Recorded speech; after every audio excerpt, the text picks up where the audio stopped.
he's been doing a great job of that. He's gonna working 24 hours a day right now, but he's keeping certainly Ohio State and our path to the national championship first and foremost in his mind, and then he's obviously got a lot going on planning ahead at Tulsa, but he's been in practices. He's going to be here again this weekend, and so it's a challenge when you have to kind of juggle both things, but he's going to make sure that he does everything he can to help us with this.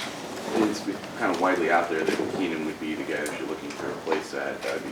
What can you say about him and just how he fits into what you're doing now, I guess, heading into the bowl game? Yeah, we're not going to do anything formal until after the season, but I can say this, that Keenan Bailey is just he's an excellent coach. He's a really sharp young man who's going to do unbelievable things in his career, and the relationships he's built over time with former players, current players, recruits, and family has been excellent.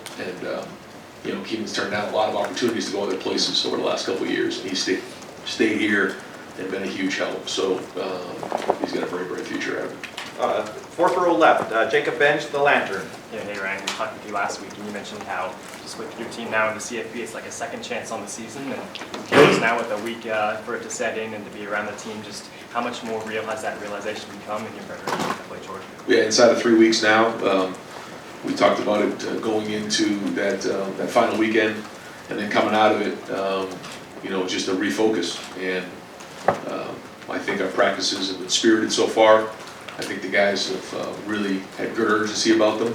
I think they have a good feel for what this is going to be like, and just the electricity and how important every play is going to be into this game. So we're still in the fundamental phase. We're going to start making the transition into game planning here soon, and then we get down to bowl week. So we have 3 phases when we talk about bowl practice. But the energy's been really, really good, and the guys are finishing up finals now, and now it's just going to be all football. Far left, Jared Smalley, WCMH. Hi, Ryan. Now that you've had time to evaluate, I know you haven't had a lot of time, but you've had time to evaluate Georgia. You look at them offensively, and it's an interesting group, right? Because it's not a group that's loaded with superstars at receiver and a superstar running back, but they have extraordinary depth at tight end, and they have as veteran a quarterback as you can have in the college game. I'm just wondering how you evaluate them offensively and their unique nature as an offense. Yeah, I think they do a great job of playing off the defense and special teams. All 3 are put together really well. But specifically on offense, I think Bennett kind of is the one that gets it all going. And certainly they have talent across the board. Their offensive line's big. Both tight ends are very, very talented. Their running backs are very good. Receivers are very good. But it's the quarterback that makes it all go. And he's played unbelievable, deserved certainly an opportunity to be down in New York City on Saturday night. And what an unbelievable story of somebody that came through a lot of adversity along the way in his journey to get to where he's at. So from afar, it's been a joy to watch him compete. And so yeah, I think they do multiple things. They're creative in how they do them, and they're certainly playing good football here down the stretch. Second row left, Steve Hellwagen, 24/7 Sports. Hey, Coach, this hadn't come up, I don't think, either after the game or last Sunday, but Dallin Hayden, he had 2 100-yard games, and then went into the Michigan game. He really only had 2 carries. Chip Trianum, who hadn't carried the ball all season, gets the opportunity. Just in hindsight, could that situation have been different? What held Dallin back from not playing in that game, I guess? Yeah, just kind of the flow of the game, and Tony makes that decision based on how things are going. And I thought in the game that Chip ran well. He did some really good things, especially for his first game, getting put into that environment. So, certainly looking forward to getting some help back in that room. But Dallin's going to be a big part of this bowl game. Matthew Jones, is he looking okay to be able to go maybe? Yeah, everybody's for the most part, everybody's healing up. So good to get everybody back in the field. Thank you. Third row left, Dan Hope, Lebanon Warriors. Ryan, how are you kind of balancing it right now with everything that's going on with the transfer portal and obviously recruiting early signing period next week? Like, how are you balancing kind of maybe evaluating potential additions for your team while also preparing for a bowl game? Just don't sleep. That's it. Don't let us sleep. Yeah, I mean, we're gonna practice today and then be on a plane for the next 2 days and come back for practice Thursday. So it's just that's December. I was laughing with somebody growing up. When you hear the month of December, you think about Christmas and holiday times and everything else. And when I think of December, I think about bowl practice, think about recruiting, think about home visits, think about transfer portal, think about all these different things. And it's a, with the early signing period, obviously that changed a few years ago, that everything got sped up here. But that's December in big time football, and our guys are working really, really hard, and they'll get a chance to see your family very much this time of year, but that's part of it. That's what you want to be. You want to be in the CFP this time of year, you want to be involved with great recruits, you want to have all this stuff going on, and it's exciting. So it's energizing because, obviously you're relevant this time of year and you're involved in some great recruits and you're swinging as hard as you can. So it's exactly the way you want it, even though sometimes you wake up with not a lot of sleep. And when you look at the roster construction for next year, what maybe do you look at as what you guys might need to do in the transfer portal? We look at everything, and it's constantly changing, trying to do the best we can. Certainly for us, I think we've done a really good job of identifying the right fit here. It's very difficult to just walk into Ohio State and our culture and just walk onto the field, because there's a lot of pride here, and guys have to earn their right to get on the field. So, certainly if there's something that we can do in terms of upgrade in a certain position, we'll always do that. That's our job. But we'll also take into consideration the right culture fit, the right fit for them, the expectation. If somebody comes into the program, they're going to have to earn their right to get on the field. We're not just going to guarantee when you come here, you're going to do this, you're going to get this many touches, or you're going to start the minute you walk into that locker room.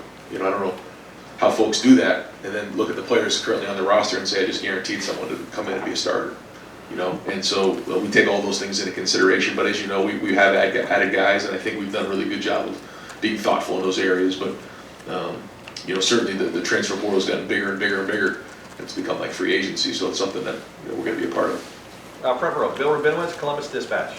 Ryan, how has NIL, which now people have gotten used to and are supporting it, how has that changed recruiting, especially as we get down on the stretch? And Gene had talked about how it's the Wild Wild West, and I mean, how different is it, and how scary is it if you have commitments and maybe you don't?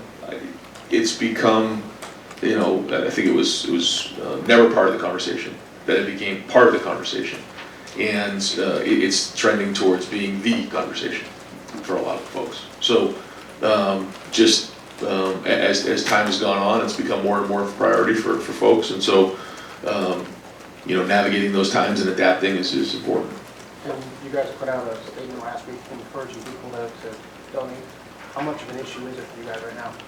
Well, it's certainly a priority for us to make sure we have everything we need to support our players, and that's kind of, I'll leave it right there. We have some folks that are really helping and doing everything they can, and that's great. And so we're going to need as much help as we can moving forward. But the great news is we have great fans who want to support it, and we're going to make sure we do everything we can to make sure our guys get what's fair.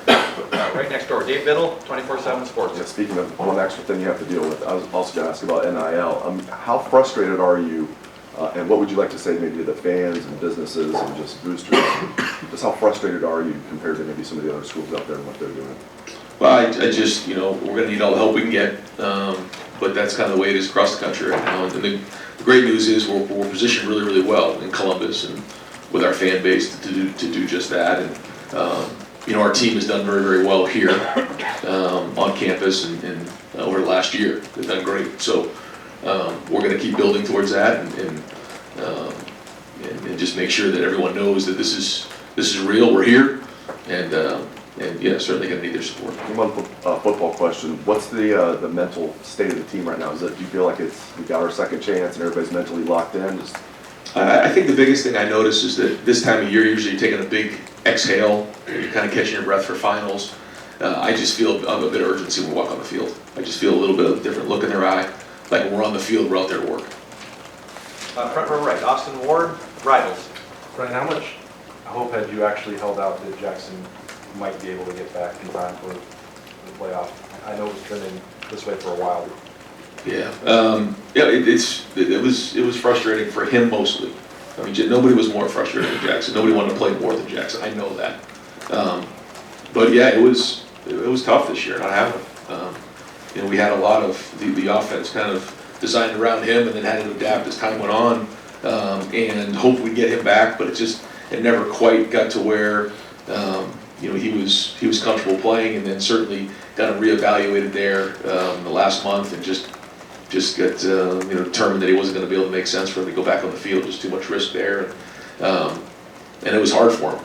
I know it was really hard for Jackson this year to sit around and watch his teammates play and his body not allow him to play. And, I think, in a day and age where, you're not going to go out there and give a lot of detail about what the injury is, and so many people questioning and asking for him, that wasn't easy for him either.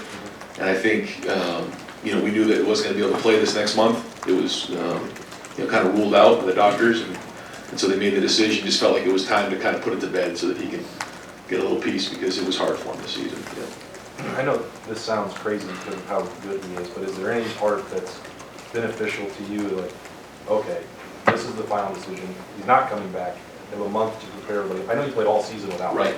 But is there any part of that that's, well, we can't even have, there's no thought in your mind that Jackson's part of it? Sure, yeah, I mean, you just kind of move on from that and maybe plan accordingly, which was what we've done all season. So, we were kind of moving forward without, and then if we did, it was going to be a bonus at some point during the season. But yeah, it definitely hurt not having him around for sure. Right next door, Tim May, let him in a row. Yeah, just two quickies. Did you ever have any interaction with Mike Leach? Did you ever meet him, et cetera? And number two, you just outlined your schedule for the next, and not that necessarily a schedule contributed to what he went through at the end there, but the workload you guys all carry. But number one, that part about Mike, had you ever met him? What are your thoughts on him? Yes, I met Coach Leach a couple times, and certainly have a tremendous amount of respect, and certainly want to really send prayers and thoughts out to his family and to all those down in Mississippi State, and all the folks that he's coached with and for, and the players. It's just 61 years old.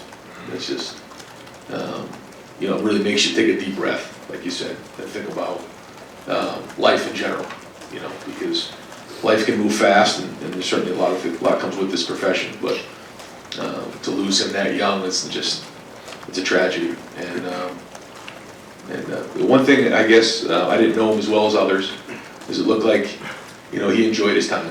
He did. And it's like he did it his way. There's a lot to be said for that. And college football is certainly going to be missed, Mike Leach. And when you're sitting there Saturday night, and you're watching CJ, it was a good feeling he probably wasn't going to win it, but he was there. You know what I mean? At the Heisman. Are you proud of of how far that guy has come? I mean, what are the feelings you're feeling? And then number two, people keep asking me, what's his legacy? And I go, well, it really hadn't been totally written yet, but what do you think is his legacy to this point to Ohio State football? Well, I think when you take a step back and you just look at things in general, the fact that this will be our third CFP appearance in 4 years. CJ was our fifth Heisman Trophy finalist in 5 years. Certainly there's a lot to be proud of there. But I think he also would like to win it. And that's part of it because he's competitive. We're all competitive. But still, that night to me is about recognizing really good players and their seasons. And that to me was about, that was CJ's night to get recognized again, even though he didn't win it, because of the high level of play that he's had over the last 2 years. And so I know he's very, very excited to play in this game. He's given a lot to Ohio State, and certainly that was a great opportunity for him to be with his family and get recognized for that. But he's going to work really hard over the next 2.5 weeks to play his best football here, in the CFP. Thanks, man. Right behind him, Doug Lesmerises, Cleveland.com. Just to double check, are you anticipating that Travion Henderson will practice and prepare for the Peach Bowl? Yeah, I mean, I'll probably give you an update on Trey here, probably in the next few days. I don't really have an update on where he is right now, as we kind of get off the road. So it's kind of like that with everybody, and I'm not sure exactly when we give an injury update, Jerry, on this. We'll have to talk about that, but as I get off the road, we'll get back to you on that one. And what you had just mentioned, signing day, that's kind of like, for the NFL, that's kind of like the draft, right? And the portal, that's kind of like free agency. And I'm trying to imagine if the NFL had free agency and the draft in the middle of the playoffs. And that would be weird, because why would you do that? Why would you jam everything together at the same time? especially in a world where the 12-team playoff is coming and you're going to be playing playoff games even earlier in December, like, what are we doing?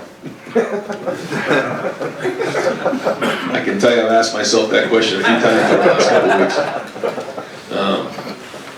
Yeah, there's a lot going on. I think what happens is because there's so much change that when decisions are made to make change, we don't always know what the ramifications are 2 or 3 years out. And the early signing period certainly made a lot of sense for a lot of folks.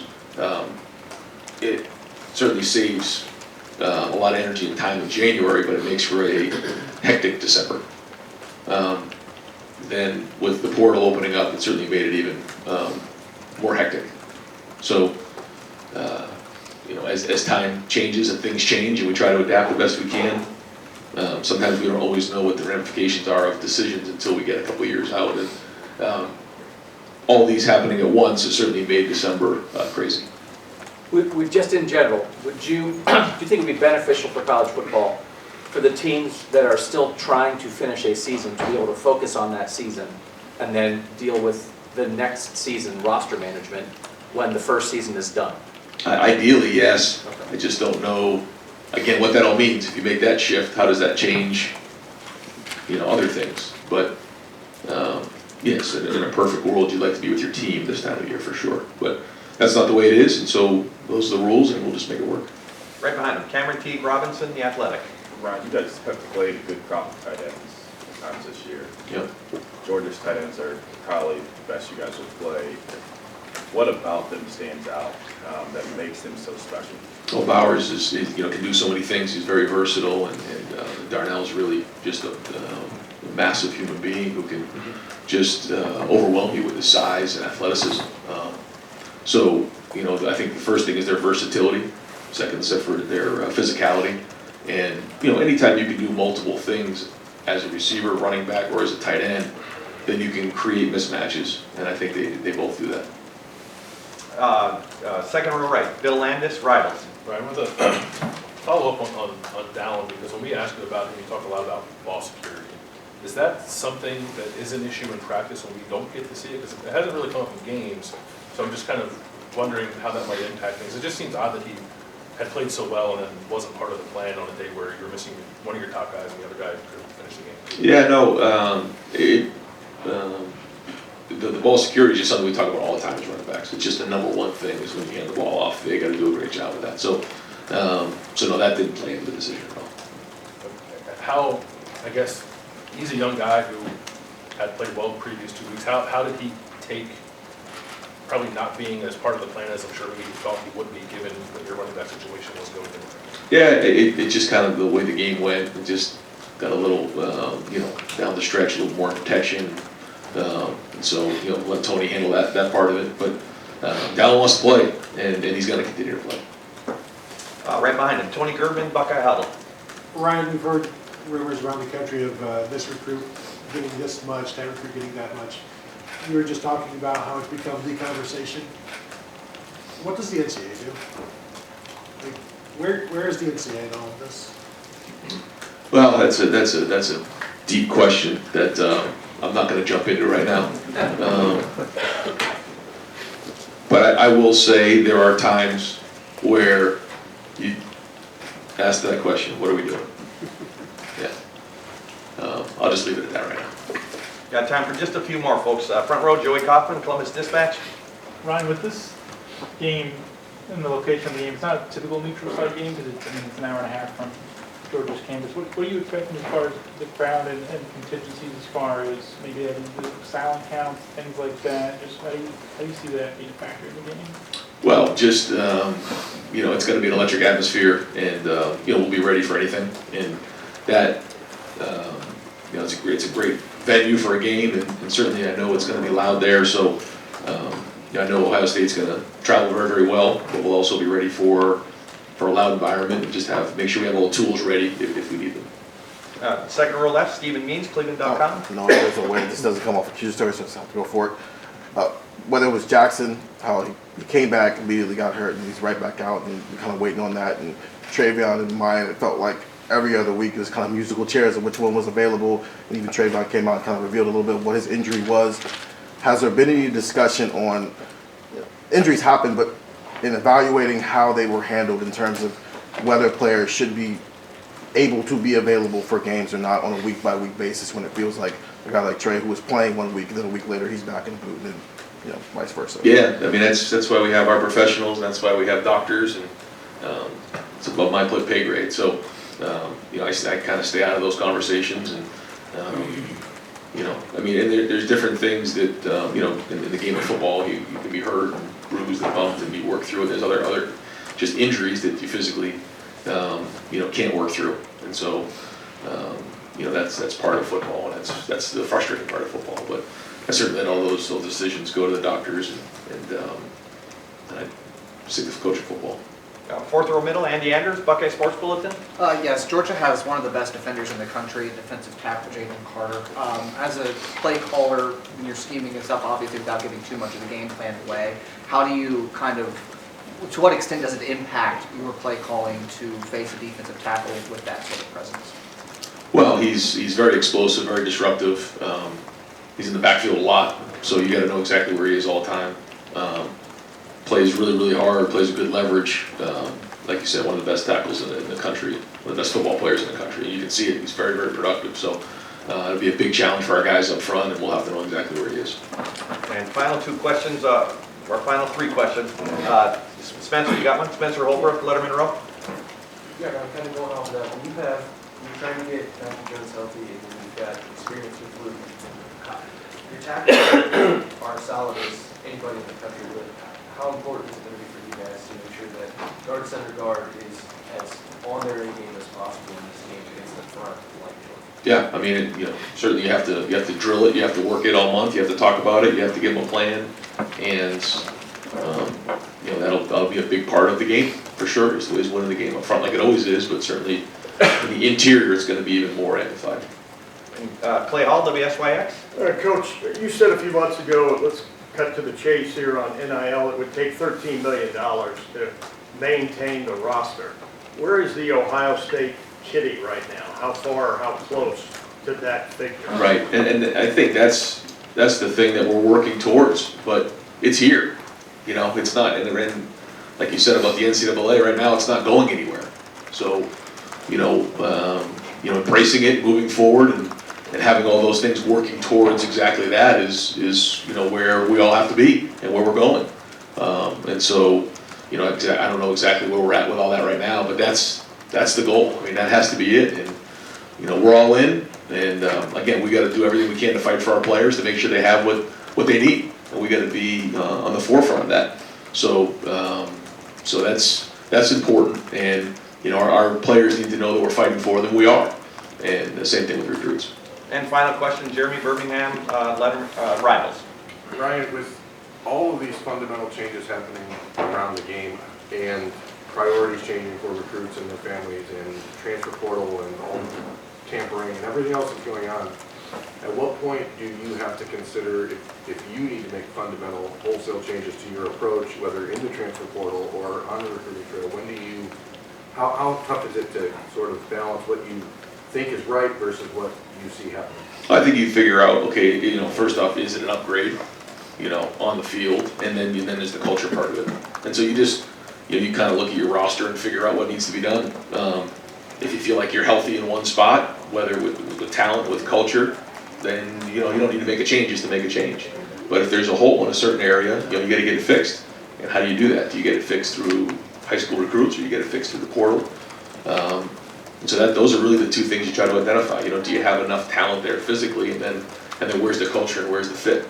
Because somebody who fits at Ohio State maybe doesn't fit somewhere else, and vice versa. I think it's very, very important to understand what it means to be a Buckeye, and then just the culture of the team. Understanding what's important here and how we do things. So I think you look at those two things, and if it needs to change, then you change it. Constantly identifying it and try to get it better.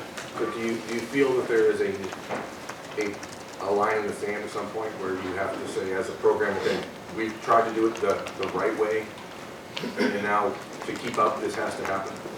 In terms of what? Like just changing the overall philosophy as far as the transfer portal. I think you've been very, very reluctant to dive in unless it was a clear upgrade. and now you see players willing to move in and out of rosters just for NIL opportunities or tampering that happened with former coaches they used to know or whatever. I mean, is there a moment where you sit down and say, maybe we need to rethink it? I mean, we rethink it all the time. If we had, 10 to 12 to 15 guys entering the portal and we had to replace those guys, then certainly we would consider that. But, when we're signing 20 high school players every year and we don't have a lot of guys leaving the program, there's not a lot of room for that. But we're certainly looking at everybody and, having guys on visits and things like that. So we're always looking at it to see if it makes sense. But to say, we're just going to go recruit 15 transfer guys and bring them in just to say we're bringing in 15 transfer guys, no, we're not going to do that. But every year, maybe you take one, maybe you take 5, maybe you take 10, I don't know. We'll have to continue to figure that out on a year-to-year basis. But to sit here and say, I just think we're going to go out and start recruiting a bunch of guys in the portal, philosophically, it'd have to make sense for the roster, which I'm not against. It's just, only if we think it's an upgrade and the right fit. Coach, thank you very much. Thank you. Thank you very much.